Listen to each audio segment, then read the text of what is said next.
Salve, salve, corujas! Estamos de volta na continuação aí de conhecermos um pouco mais sobre os elementos constituintes do concreto. Dessa vez vamos falar um pouco sobre os agregados, né? A gente sabe que existem os agregados graúdos, os agregados miúdos.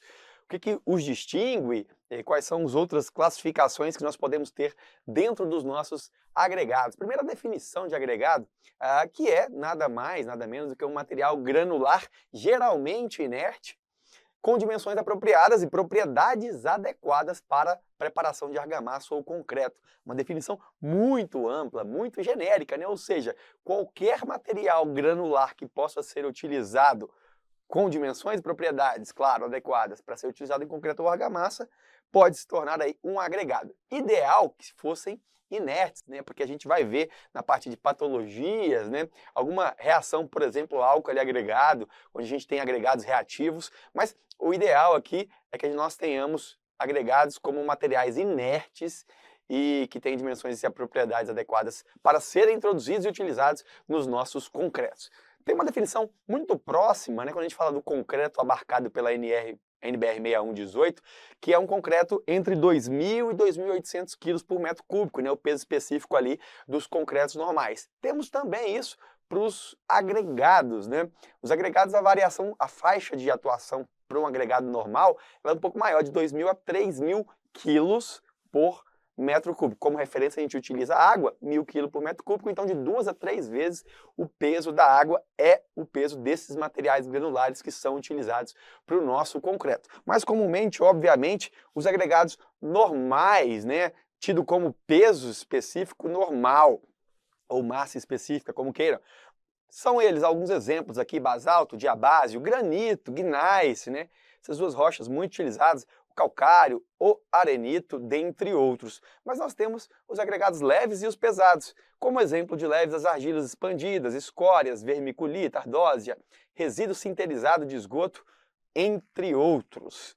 E já na parte dos agregados pesados, nós temos aí como alguns exemplares barita, magnetita, limonita, hematita e outras itas que a gente possa vir a ter incorporadas ao nosso concreto. Mostrei aqui para vocês a magnetita, né? Até inclusive aqui granalha de aço como um exemplo de agregado pesado.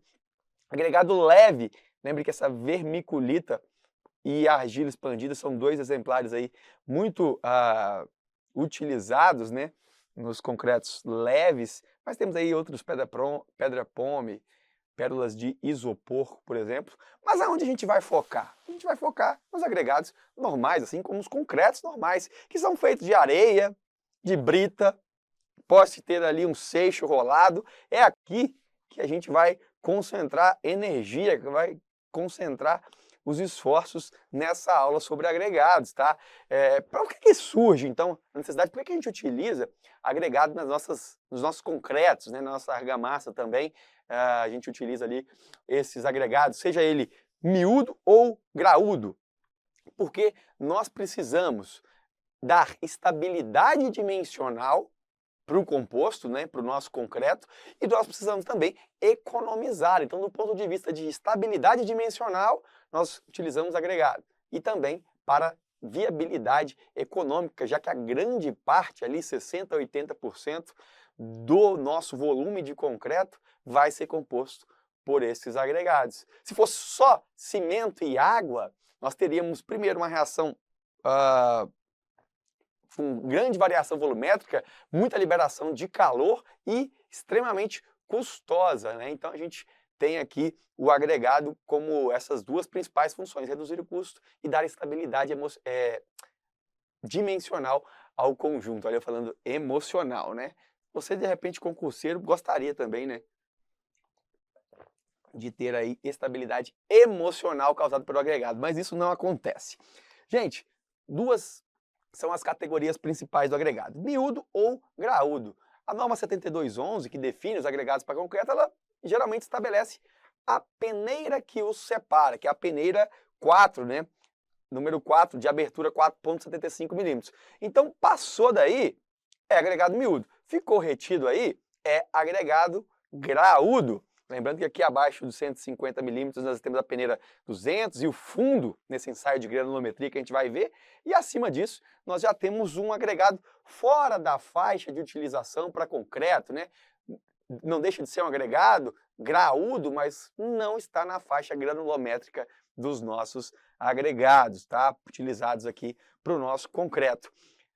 A origem, basicamente são duas, ou ele é natural ou é britado. Se for natural, ele é encontrado na natureza daquela forma, né? A areia, por exemplo, o seixo rolado, o cascalho, que pode ser encontrado na natureza, e a gente utiliza artificialmente também a rocha britada, né? Que a gente divide aí, pode britá-la em granulometrias, tamanhos diferentes, desde o pó de pedra, brita 0, brita 1, brita 2, brita 3, brita 4, brita 5, e tem até pedra de mão.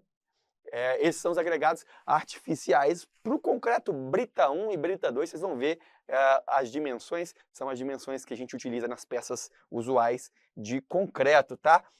E é importante mencionar que o armazenamento ele deve ser feito em baias, né? Ou de forma por separação granulométrica dos agregados, evitando contato entre as graduações para não haver ali mistura, né, no armazenamento, evitando contato com o solo, armazenado sobre uma base que permite escoar água livre, porque a gente vai ver que a água do agregado influencia na dosagem do concreto. Claro, aqui separados por graduação granulométrica, como eu disse. Olha aqui, por exemplo, um canteiro maravilhoso, onde a gente teria a baia da areia, da brita 1 e da brita 2. Nós não teríamos aí nenhum problema de mistura por conta dessas divisões físicas, né? Muito bem feitas. E um dos principais ensaios para a gente caracterizar um agregado é exatamente o ensaio de granulometria, que ele vai determinar qual faixa granulométrica, né?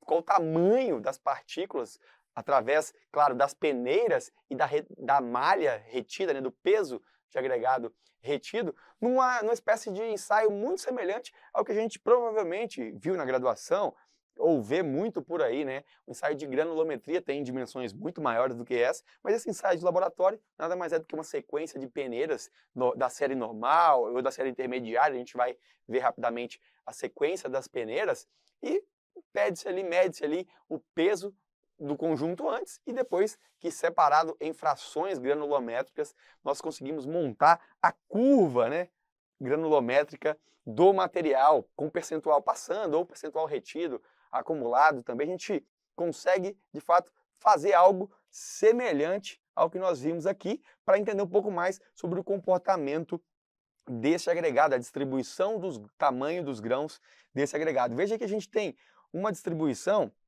só para ver aqui no eixo das ordenadas, a gente tem o percentual que passa nas peneiras, né? E aqui o diâmetro dos grãos, consequentemente, pode ser entendido também como a abertura das peneiras.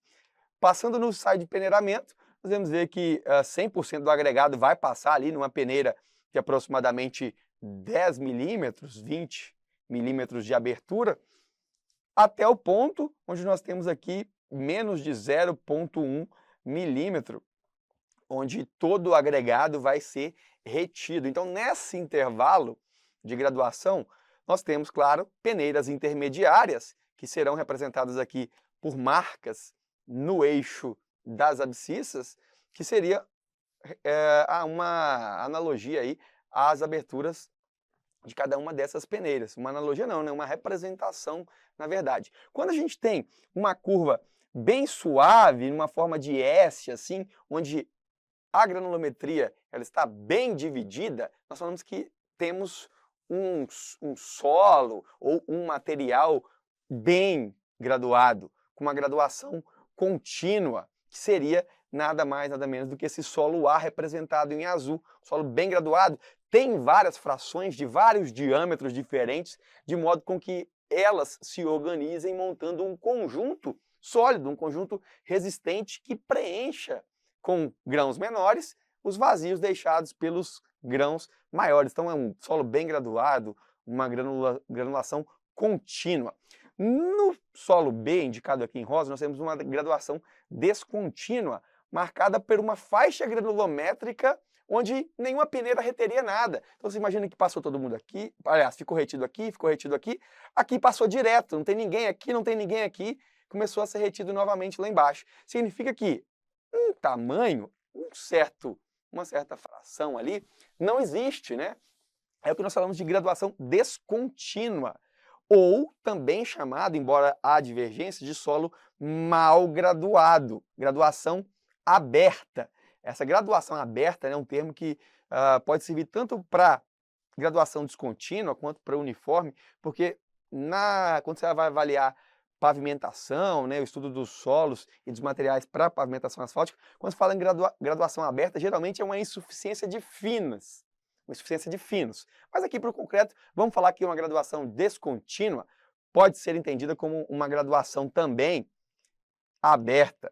E ela é aberta no sentido que algumas frações não são encontradas nesse tipo de solo, o que não promove, obviamente, toda essa estruturação sólida vista na fração A, na curva A. A gente deixa ali alguns vazios, algumas aberturas nesse concatenamento de grãos. Já o último deles, veja que numa faixa muito pequena de diâmetro, nós temos todo o solo, todo o agregado. Isso seria uma fração, uma distribuição uniforme, um agregado uniforme, com graduação uniforme ou mal graduado também, obviamente, e essas partículas vão todas ter mais ou menos ali o mesmo diâmetro, tá ok?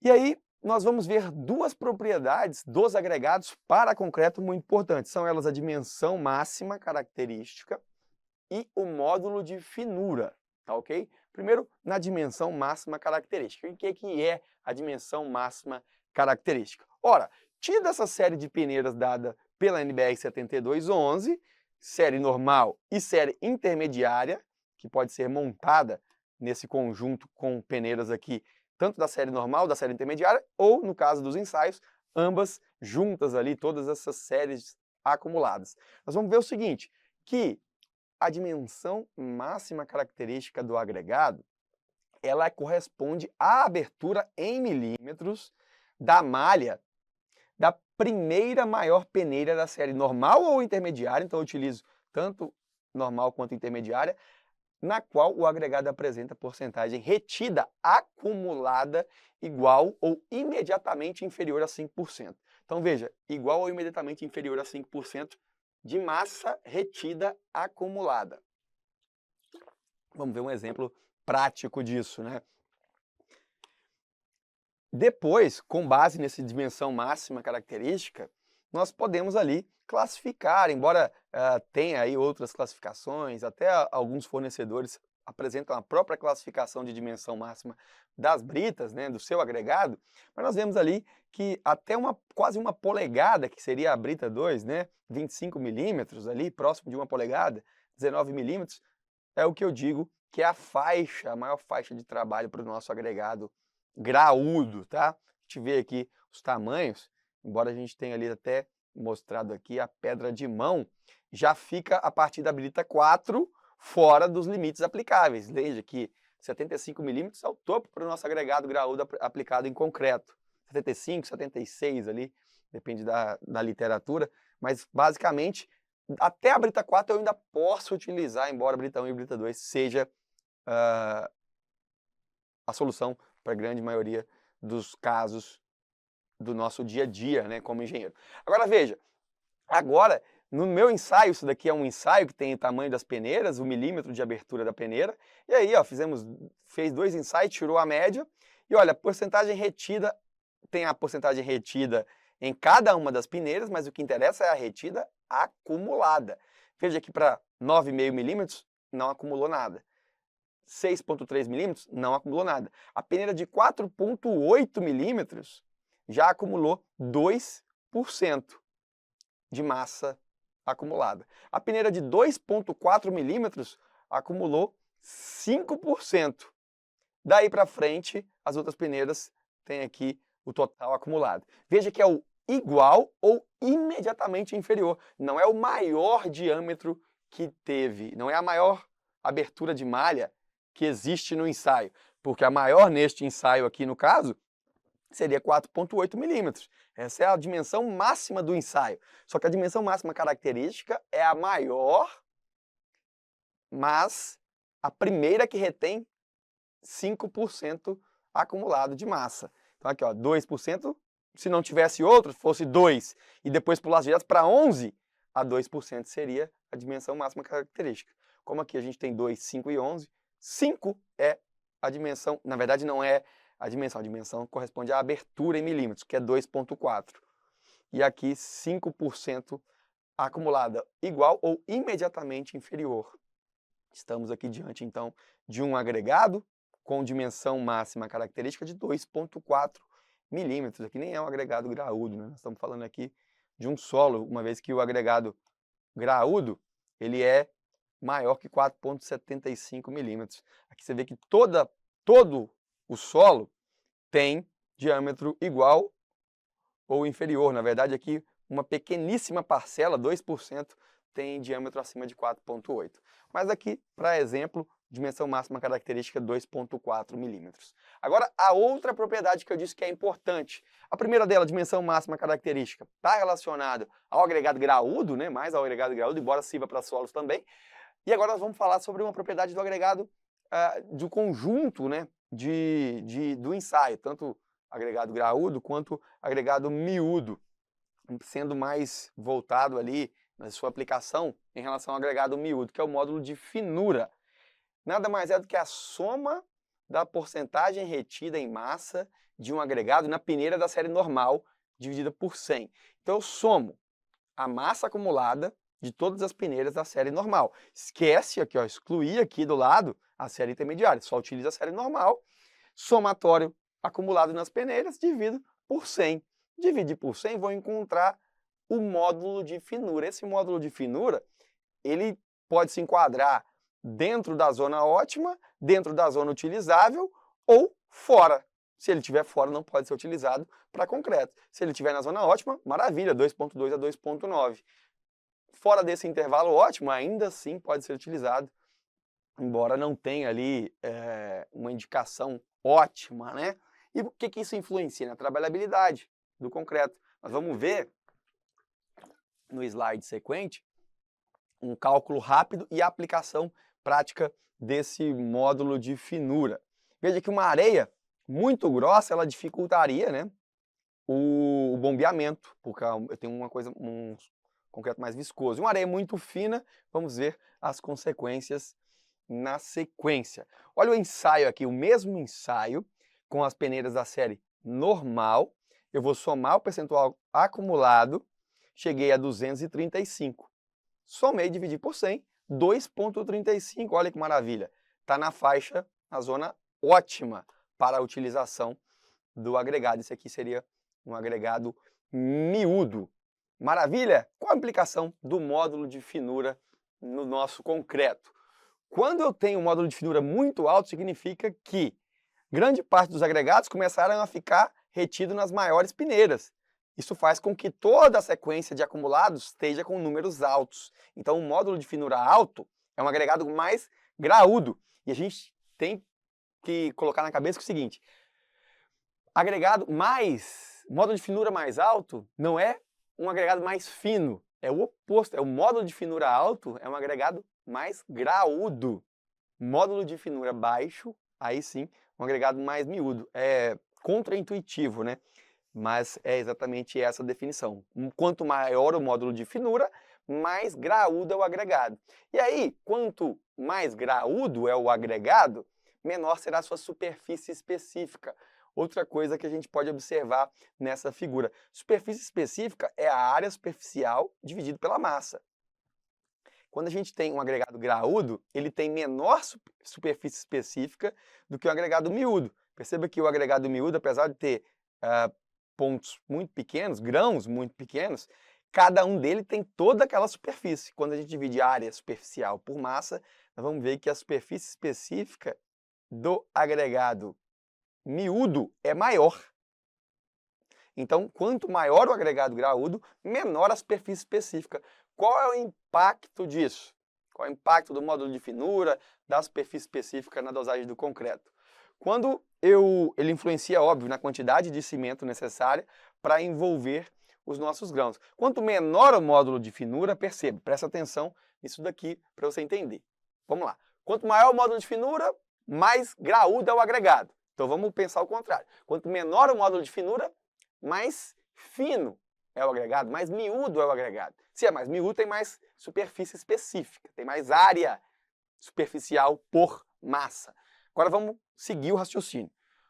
Quanto menor o módulo de finura, ou seja, grãos mais finos, eu tenho uma elevada superfície específica. Quanto maior a superfície específica, o que eu vou ter? Eu vou precisar de mais cimento na minha dosagem. Por quê? Porque o cimento ele precisa envolver os grãos. Ele precisa envolver essa área superficial dos grãos. Consequentemente, com mais cimento na dosagem, fica um traço mais caro também, óbvio, mas eu preciso, para manter a mesma relação água-cimento, preciso colocar mais água no traço. Se eu tenho mais água no traço, o resultado final, retração. Então, olha, um módulo de finura muito baixo significa que tem muito finos. Muitos finos, aqui está escrito até errado, retação é retração. Quanto mais fino o meu agregado, mais cimento e água eu vou precisar, consequentemente a água vai evaporar, né? A água hidrata o cimento, parte evapora e eu tenho retenção, tá ok? Retração, desculpa. Cuidado com isso aqui. A palavra está escrita errada, mas é retração pela própria perda, evaporação de água. Maravilha! Óbvio que eu não disse tudo aqui sobre as propriedades do concreto. Existem tabelas dentro da própria norma que vão trazer diversas características, tá ok? Para os agregados que possam ser usados no concreto. Eu trouxe as principais. Para finalizar, eu trouxe aqui 3 delas, eu diria, 3, 4, que são importantes para concurso. Então, se liga. Primeiro, índice de forma. A gente tem que o índice de forma é a relação entre os lados do agregado, visto no agregado graúdo. Esse índice de forma ele tem que ser menor ou igual a 3. Ou seja, essa relação ela não pode ultrapassar 3, essa relação entre os lados. Se ela ultrapassa 3, significa que eu tenho algo muito alongado ou lamelar. Isso é péssimo. Até um certo limite de alongamento, esse alongado lamelar de 3, né, a relação entre suas dimensões igual a 3, eu posso utilizar. Passou disso, eu vou ter concretos muito finos, né, muito, como que eu posso dizer, cascas que não vão ter resistência para serem utilizados. Então a gente não quer algo muito lamelar. A gente quer algo um pouco mais o quê? Cúbico ali, né? Uma relação um pouco mais proporcional, tá ok? Então, isso a norma fala, ó, esses agregados lamelares, eles são quebradiços, né? Prejudicam a trabalhabilidade do meu concreto, na verdade, a plasticidade deste concreto. Então, menor ou igual a 3, o índice de forma. Abrasão Los Angeles, esse ensaio agora vai ver a resistência do agregado ao atrito, né? A gente não tem, na própria confecção do concreto, o processo de betonada ali, né? Bate, revolver o material, ele não pode ser quebradiço, ele não pode se desgastar, um agregado graúdo não pode virar pó quando debatido ali no meio do concreto. Por isso esse ensaio coloca algumas esferas de aço e batem ali dentro do cilindro, ficam batendo, eu tenho a massa de antes, depois eu lavo, peneiro ele limpo, vejo quanto que ele perdeu de massa em função dessa abrasão. Esse ensaio tem o nome de abrasão Los Angeles e o agregado tem que ter a abrasão Los Angeles menor ou igual a 50%, ou seja, ele não pode ser um agregado que se desintegra quando sofre aí essa ação abrasiva das esferas de aço. E por último, embora seja algo bem, como que eu posso dizer, rodapé de norma, né? Mas tem sim um teor de cloretos que tem que ser respeitado, uma vez que a gente sabe que o cloro ele é prejudicial ali, principalmente para as armaduras, né, de concreto armado, no concreto protendido. Os sulfatos também, nós vamos ver patologias decorrentes do contato com materiais, solos sulfatados, né, esgoto. Então, existe uma restrição de percentual também nos agregados, seja de cloretos, seja de sulfatos e outros que a NBR 7211 vai trazer. Dentre eles, esses são os principais. Ressalto a importância aqui para a gente destacar. Óbvio, concreto simples 0,2, armado 0,1 e protendido 0,01, ou seja, o cloreto ele é muito mais agressivo nas cordoalhas do concreto protendido. E o sulfato? Ora, em regra, menor que 0,1.